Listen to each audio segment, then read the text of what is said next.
Ambassador Zixathala of the Sethari Federation adjusted her crystalline eye stalks as she reviewed the cultural exchange proposal from the human delegation. The document, written in their crude but efficient language, outlined what they called entertainment through physical combat. Barbaric, she muttered, her translator broadcasting the word in perfect standard galactic. Across the negotiation chamber, the human ambassador, a surprisingly small female named Dr. Sarah Chen, maintained her composed smile. "I understand your reservations, Ambassador," Dr. Chen said, folding her hands. "But perhaps you'd be willing to observe before passing judgment? We've prepared a demonstration." The Galactic Council had been puzzled by humanity since first contact.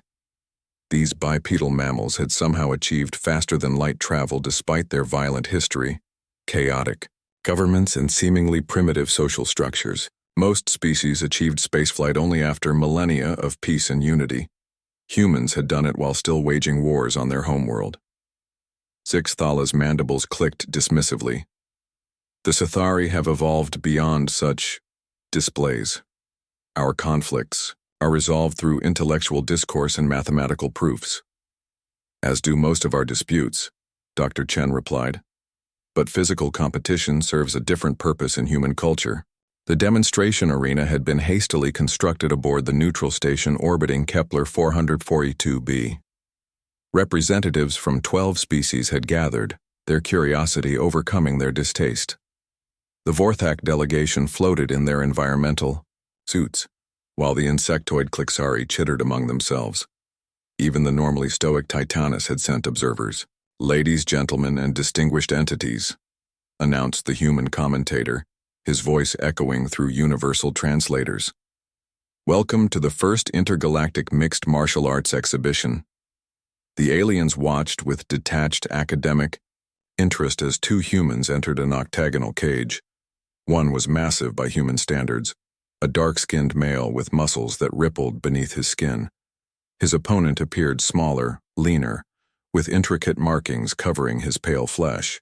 "The larger specimen will obviously dominate," observed Klixari hive speaker Zach.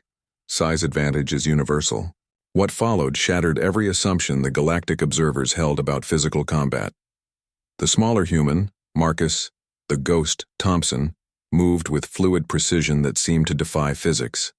When his opponent, heavyweight champion Andre, Mountain Williams threw massive punches that should have ended the fight, Marcus somehow wasn't there. He slipped, ducked, and weaved through attacks that would have pulverized most sapient beings. "Impossible," whispered Vorthak observer Prime Glublub, his gaseous form shimmering with agitation. "The smaller organism should have been eliminated in 2.3 seconds based on mass differentials." But Marcus wasn't just evading. He was studying, learning, adapting with each exchange. When Andre grabbed for a clinch, Marcus dropped low and swept the larger man's legs. When Andre adapted and sprawled, Marcus transitioned to a different attack. The fight became a living chess match played at superhuman speed. "This is remarkable," Admiral Kethvar of the Titanus observed, his stone-like features showing rare emotion. "They're not just applying force, they're solving complex tactical problems in real time." The breakthrough moment came in the second round. Andre had Marcus pinned against the cage wall, using his superior strength to control the smaller fighter. To the aliens, it appeared the contest was over. But Marcus remained calm, his breathing steady despite the crushing pressure. He waited, patient as a predator, until Andre shifted his weight slightly.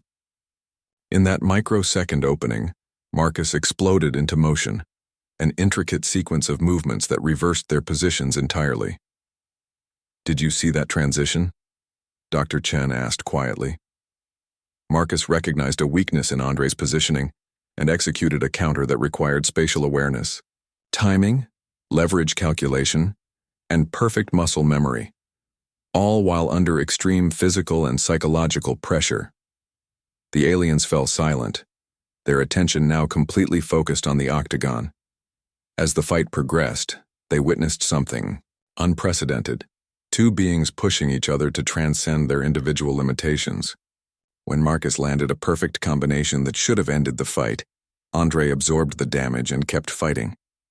When Andre secured a takedown that seemed insurmountable, Marcus found an escape through pure determination and technique.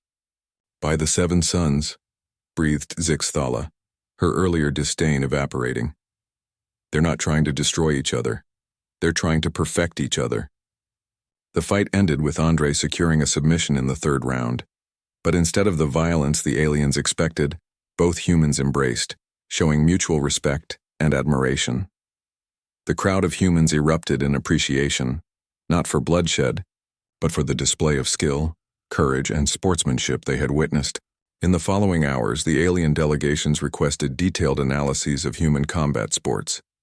They learned about the disciplines that fed into mixed martial arts, the ancient wrestling traditions, the striking arts developed across different continents, the ground fighting systems that turned physics into poetry. "Your species fascinates us," admitted Admiral Kethvar during the post-event reception.